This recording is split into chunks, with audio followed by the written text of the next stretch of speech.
So, can you tell me a little bit about the event and the manifesto, please? Today we're launching the Green Party's mini manifesto for the lesbian, gay, bisexual, transgender, intersex agenda. There's much greater energy in the Rainbow Greens group that formed a few years ago, especially since the membership surge that we've gone through. And so we're really keen to develop policy in this area, but also to try and help lead the debate. We've seen huge progress in Scotland on this whole agenda, but there's a great deal more to do. We've got fantastic, progressive legislation on hate crimes. We've managed to improve the delivery of public services to meet people's diverse needs, but there's still a great deal of progress that needs to be done. For example, on having a modern system of gender recognition, rather than feeling that people have to jump through bureaucratic hoops or even kind of medical gatekeepers, if you like.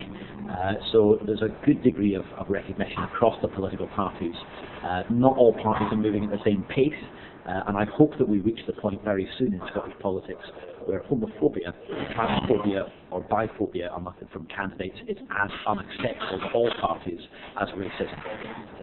So you mentioned trying to change attitudes and improve kind of access for gender equality. How would you implement the policy on a kind of party level?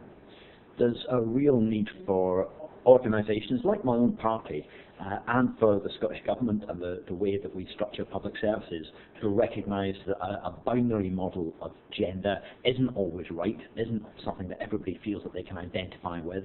Forcing people to tick a male or female box if they don't fully identify as male or female isn't necessary, and it isn't helpful in making sure that people can access the services that they need or be treated fairly in society.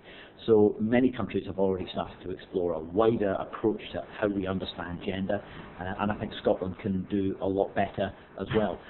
This is the first election I can ever remember, though, where trans and non-binary people have even had a voice on the political spectrum, let alone being heard by all political parties. So it's a real moment of, I think, potential progress, and the Greens very much want to help move that forward.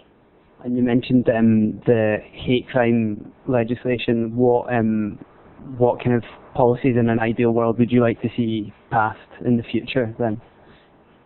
2 parliaments ago, I had the privilege of leading the legislation on hate crime, expanding the categories of hate crime from racism and sectarianism, which had already been put into law, toward crimes that are motivated by hatred on grounds of sexual orientation, gender identity or disability.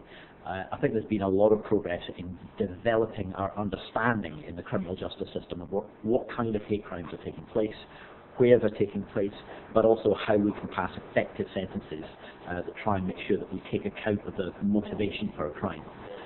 We do need to ensure that we take the same approach, though, at a lower level. Things like bullying in schools and in workplaces, which doesn't necessarily meet a criminal standard. It's not necessarily as high level as that, but it can be hugely damaging to people's well-being, their health, their career or their education. So we need all organisations to be taking that agenda seriously and making sure that they're promoting not just equality for the sake of a tick box exercise, but a genuine understanding about how we can be a happier, more confident society if we understand and respect and enjoy the diversity of our community.